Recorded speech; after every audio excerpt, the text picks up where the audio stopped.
మాట్లాడ్డా, దేవుడు నాతో మాట్లాడు నీ పిల్లల్ని సేవకు ఇవ్వని. నేను చెప్పాను పాస్టర్ గారికి, నా హృదయం చాలా భారంతో ఉంది, దేవుడు సేవకు అడుగుతున్నాడు చేయమన్నాడంటే, నీతో మాట్లాడిన దేవుడు నాతో మాట్లాడతాడు, ఎప్పటిదాకా ఆగా, నాకేం బాధ.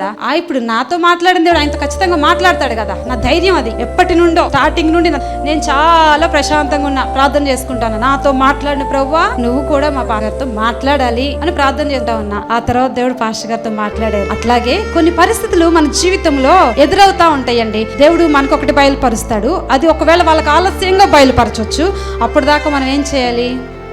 వెయిట్ చేయాలి. మనకు అస్సలు చేతకాని పని వెయిట్ చేయడము. మనం చాలామంది విశ్వాసులు చెప్తా ఉంటాం, కానీ కొంచెం వెయిట్ చేయమ్మా, కొంచెం ఓర్చుకోమ్మా, కొంచెం సర్దుకోమ్మా అని చెప్తా ఉంటాం, కానీ ఇది మన వల్ల అసలు కాదు. స్త్రీలండి హైపర్ యాక్టివ్నెస్, వీళ్ళకి చాలా హైపర్ యాక్టివ్నెస్ ఎక్కువ అనమాట. అధిక వేగం వీళ్ళకి.